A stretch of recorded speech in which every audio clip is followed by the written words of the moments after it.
Welcome back, everybody, to a new episode on the creating world. And today, I will implement some of the ideas you guys have been giving me. Just before we get started, I want to show you guys what I did with the restaurant over here, or aka the animal farm.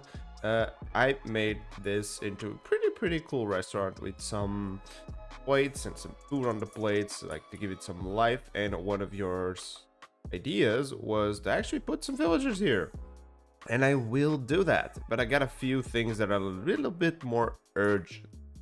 But yes, we made this. We have some restaurants. We got some sofas over here for a more cozy area.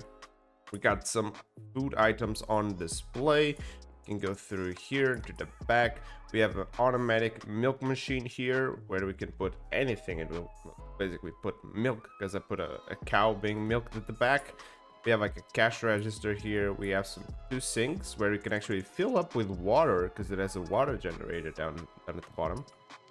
We got a safe with, well, of course you want to save your plates in a safe, just because. We got some more like plates and stuff. We even have a grill that actually works if you put raw food into it.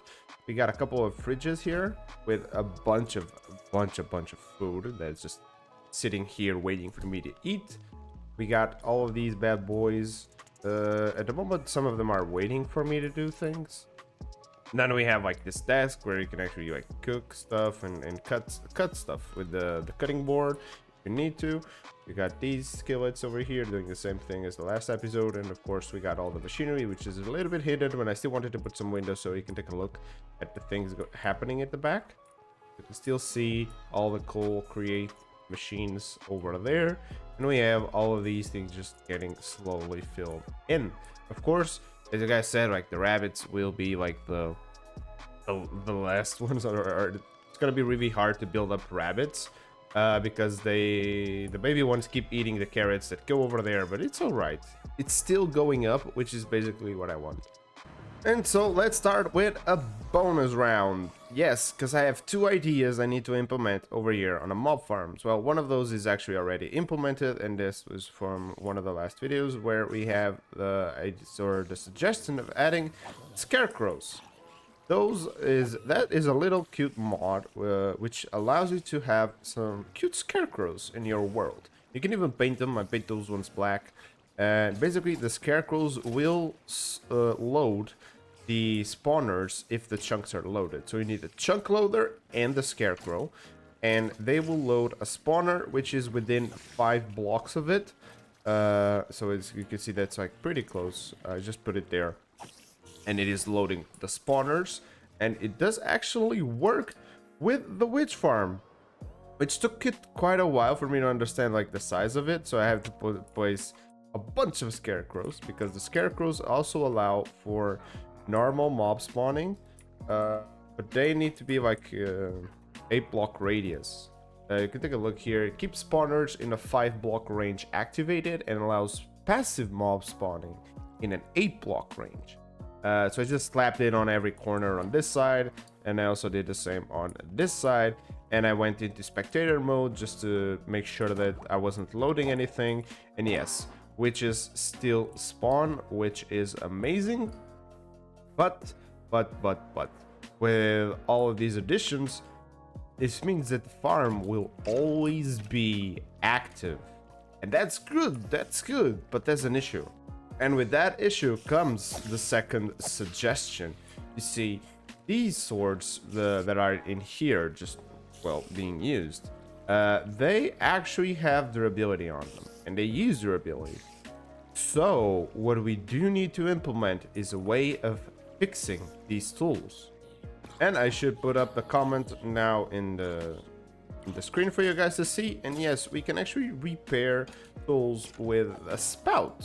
So if you put it over here, it will bump it with experience, and boom, it fixed my pickaxe for me, which is amazing.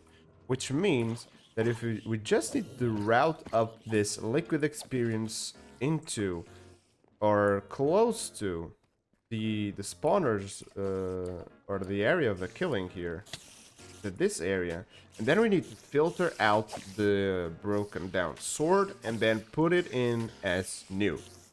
So I made this little system right here where I made it so there's a funnel at the back where it will export the damaged sword, and it has a matching data, so it only take it when it's like this damage.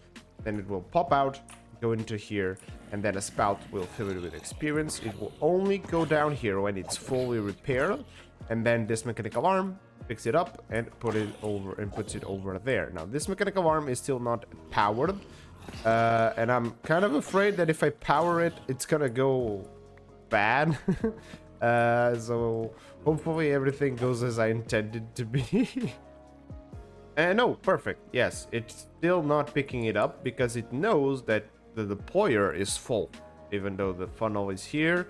I was kind of afraid that it would just place the sword there, but no, it's actually waiting for the sword to be filtered out of the deployer, and then it will put it up there. So now I just need to repeat this for the skeletons, the spiders, and the witches down at the bottom. Oh, and yes, I still do not have this liquid hyper experience automated. I still need to put in the glowing sacks and the blues, the lapis lazuli, and still use the blaze cakes by hand. I think I want to automate this, and I will. I'll probably have to move it out of this area though, because we will build eventually way too much experience in this zone, like way too much experience. Which means that we need to take it out of here and store it somewhere, because at the moment there's a lot of it. There's a lot of it. It will only keep increasing because I have all the farms always on. The only one that's not an issue is the witch farm, because the witch farm does not have an experience tank. The witch farm just has the nuggets of experience, and those are getting sent to my storage. Well, not really, because I haven't built train yet, but they will be sent to the storage. So either we do something similar here, but we don't want to because we need to repair the tools, or we need to make an experience tank at our base and also send liquid experience down to the bottom and into the base later down the line. So I guess that's what I'll have to do. Yeah, probably. Now I need to fix those two farms. Well, some things were not going as expected, so I needed to come into a creative world to test this out a little bit further. So basically, the sword was not coming out of the deployer, and in turn, it was actually not repaired, right? So the reason for that is that I had this filtered to have a sword here. That's all good, but the issue with this is that it means that this sword will never come out of here. No matter how many filters, whatever I do, it will never come out of here. So I had to remove the filter. But if I remove the filter, then the sword will, no matter what, just come out if I use a list filter, even though I have this filter to only take it out when it's damaged. Like, I have it like this, and it will still take the sword out regardless of its state. No matter what it has, it will just pull it out. So I believe that this specific filter is not really working because it's not taking out when it is damaged or undamaged, but the attribute filter is. So I made it so this attribute filter is only accounting for damaged items. So whenever the sword is damaged, it will take it out. So then if I put it with unbreaking 4, it will still have some hits before taking the sword out. We'll take the sword out, and here it will only take the non-damaged items, which means that this spout will repair the sword, then put it here, then the mechanical arm will pick it up from here and put it into this funnel like so. And for example, I can use these ground, test it out. You see that the sword gets removed, but then puts the other sword. That other one gets repaired, and then it just waits down at the bottom. As you can see, this only has unbreaking 3, and you can still do a couple of hits. Then it removes it, and the sword puts it back there. it will probably have like some punches in between, like regular punches without the sword. That's fine by me. And the next thing I want to add is, of course, your guys' name into these things. For example, this commented was made by Woodboy. Let's put it Woodboy3. And yes, you do deserve your spot in here, because without this, I was actually not able to figure this one out. Like, you guys deserve all the shoutouts I can give you. And of course, the scarecrows, which I removed from here. And I shut down those farms because I really want the witch farm going. So I made it only that this is basically the only one that's currently working. And it is a little bit slow for the witch farm. At the moments I even thought that this was not actually working, but it's still working. I AFK'd for like 10 minutes and the train did actually pick items up, which tells me that he did actually kill witches. And this idea was by Scott Murphy 5272, and the numbers I had to go in the line below because they wouldn't fit there. Oh, and also there's some of these ideas that are already implemented, like the chunk loaders mod. So I guess I really should just place this guy right here and just give the props to Igor, which actually gave it the idea to use these chunk loaders. And the next one is actually a sort of an upgrade to our little minecart that does a lot of mining, and that is to actually use list filters. And instead of just selecting cobblestones here so that it would place cobblestone, I should actually use these filters to put cobblestone, netherrack, and cobbled deep slate. This means I can take this drill to the nether or to way down below and it would still work, which is really, really good. And this idea was given to me by Kijk Martins and really, really helpful.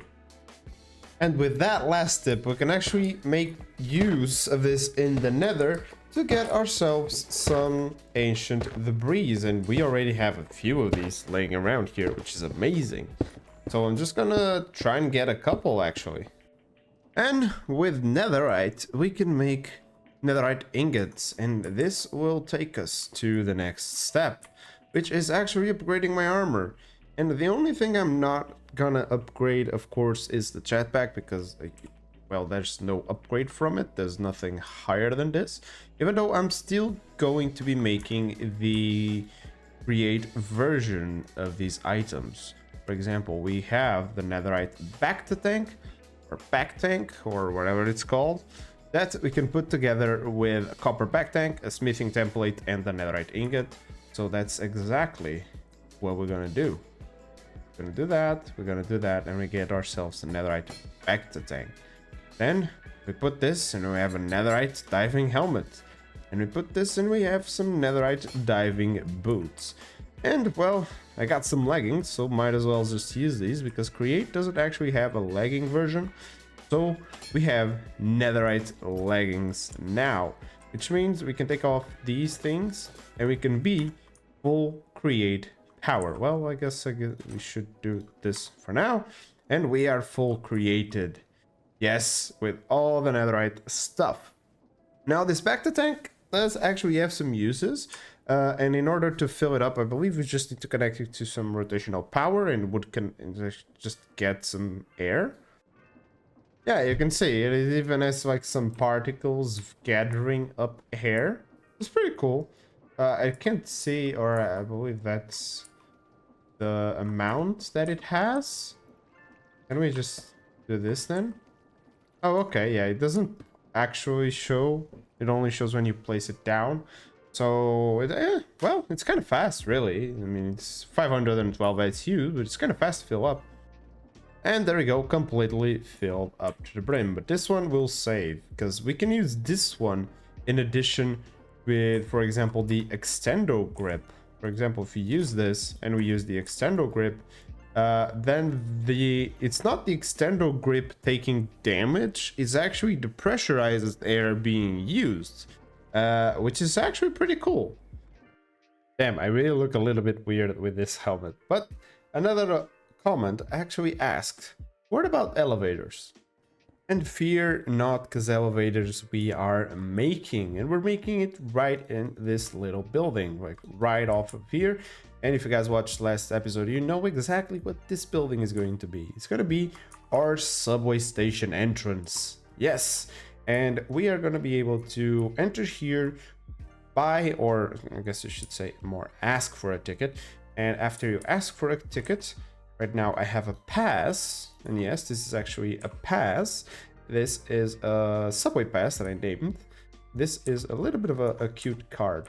So take a look at the cards. You have an empty card, which you, well, just copper sheet is a paper. You make a card, and then you need a card inscriber to actually put something into the card. And this is it, the card inscriber. And you only need, well, a ticket. You can use an empty ticket, which is just use paper and you just shear it down. Or you can use the card and you get some ink sacks. You get a, well, not a subway pass. What you get here is a name tag with what you want to imprint onto the card. And then just click imprint and it gives you a ticket.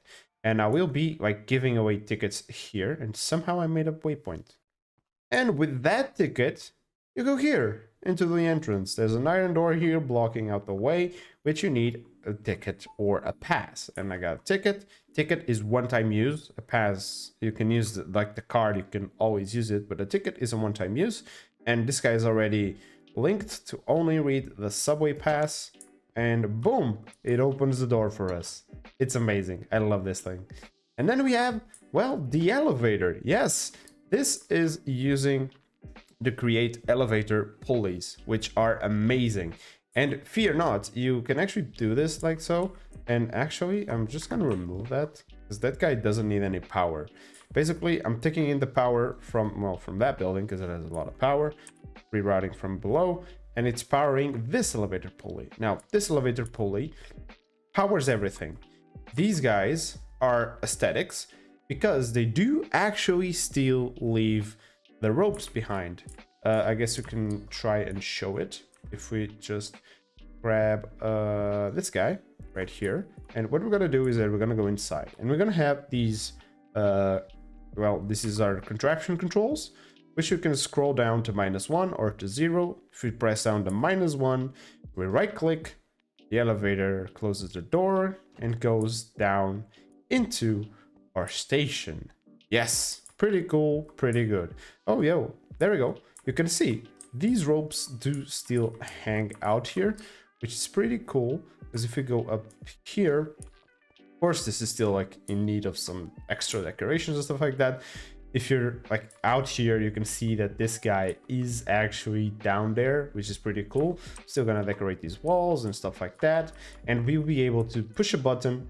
If I had a button with me, we could put it over here.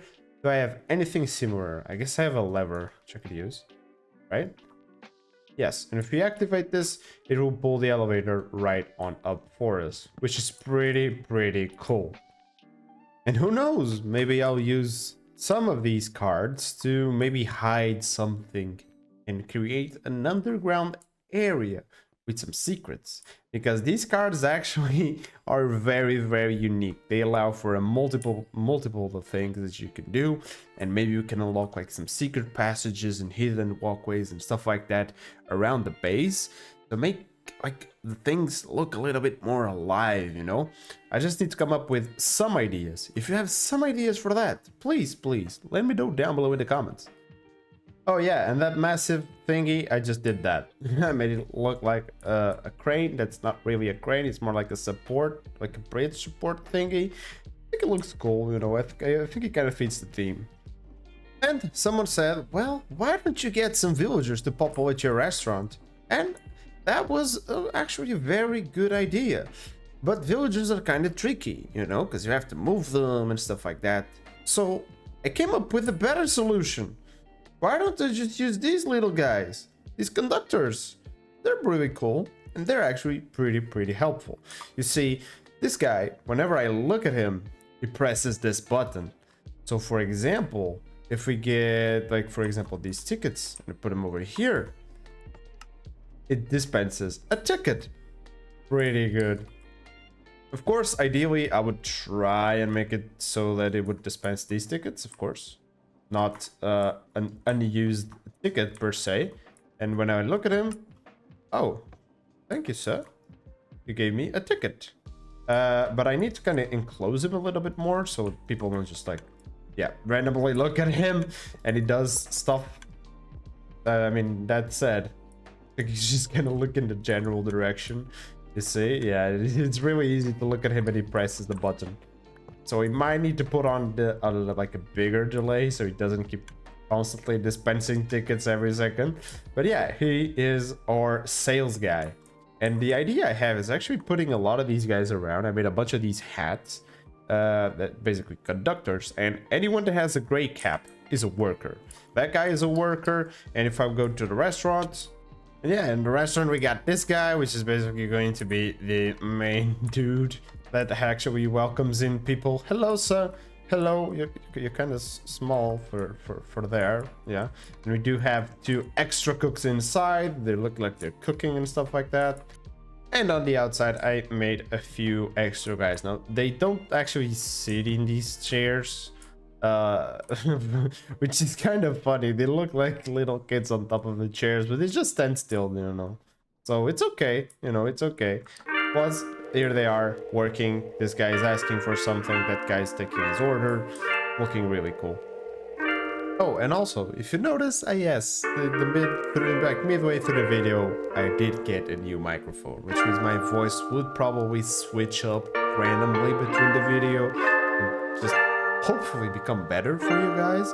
That's because I got a new microphone just to improve on the issues that I was having with the last one. So, yeah, hopefully no more microphone issues. That's good. But now, guys, as I get ready to start experimenting with a lot of things, you know, and going down there and digging holes and actually doing a lot of work, that's all the time I have for today. I had lots of fun implementing your guys' ideas. Some of those are really cool and really help me a lot. So please, if you have ideas, feel free to share them down below, because I always take a look at the comments. I always read all the comments, and if I see anything good, I'll put it in. So don't fear, please do that. And also, if you like this video, don't forget to like, subscribe if you haven't. See you in the next one. Bye.